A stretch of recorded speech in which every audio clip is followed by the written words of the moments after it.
Et comme chaque semaine, nous retrouverons Greg, notre chroniqueur en quête d'innovation culinaire. Aujourd'hui, voyage dans le futur et découverte de la cuisine moléculaire. Mais la cuisine moléculaire, c'est quoi? C'est la traduction des connaissances de la science en art culinaire. Comment allier chimie et gastronomie? C'est le menu de ce soir et c'est tout de suite dans Miam. Aujourd'hui, il s'est transformé en apprenti chimiste pour nous faire découvrir la cuisine moléculaire. Quand la science rencontre la gastronomie, ça donne ça. Imaginée par le physico-chimiste Hervé Tiss, elle séduit de plus en plus de grands chefs qui se transforment aujourd'hui en magiciens.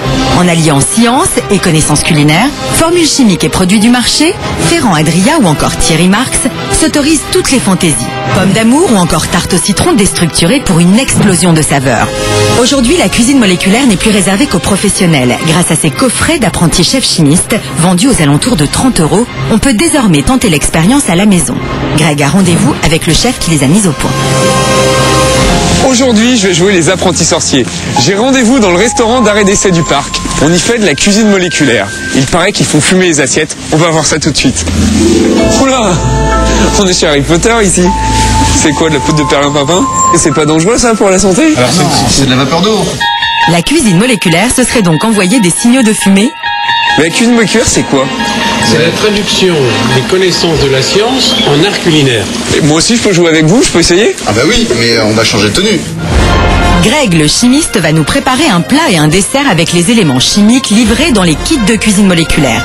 Isomalt et neige carbonique sont prédosés. N'essayez pas de reproduire ces gestes avec vos enfants en dehors de ces kits spécialisés.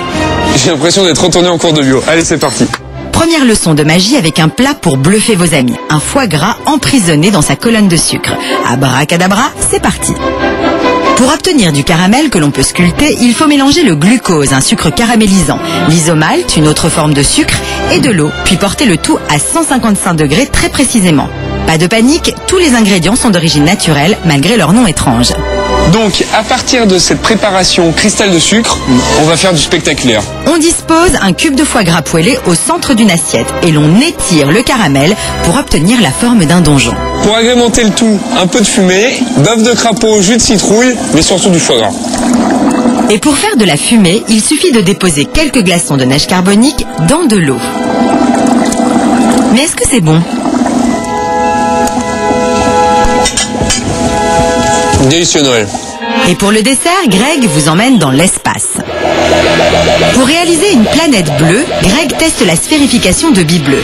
On mixe quelques gouttes de curaçao à consommer avec modération, de l'eau et de l'alginate, une autre farine d'algues, vendue dans les magasins bio. Puis on la place dans de l'eau enrichie en calcium. On dirait une petite méduse, hop, c'est sphérifié, c'est génial. Bon, on a une bille, mais encore faut-il qu'elle soit liquide à l'intérieur. Ah, c'est génial. Résultat, un cosmos de mousse et de glace constellé d'étoiles bleues. Grégory, je vais te proposer de terminer cette assiette avec la nébuleuse, le trou noir. Pour réaliser cet inquiétant trou noir, il vous faut du sirop de canne, de l'eau, on touille et on ajoute de l'arôme de réglisse magique. Puis on verse dans une soucoupe. Mais quel est ce bruit étrange ? Le bruit, il arrive là. Regarde. Ici, on est sur un glaçon de neige carbonique. Ça vibre? Ça vibre, c'est extraordinaire. Et là, le bol entre en fusion. C'est énorme. En fait, la sensation, c'est que on prend ça, on a un petit peu de liquide réglissé, mais surtout on a une vapeur qui diffuse les arômes sans qu'on ait rien à se mettre sous la dent. Avec la cuisine moléculaire, vous avez désormais une excuse pour jouer avec la nourriture.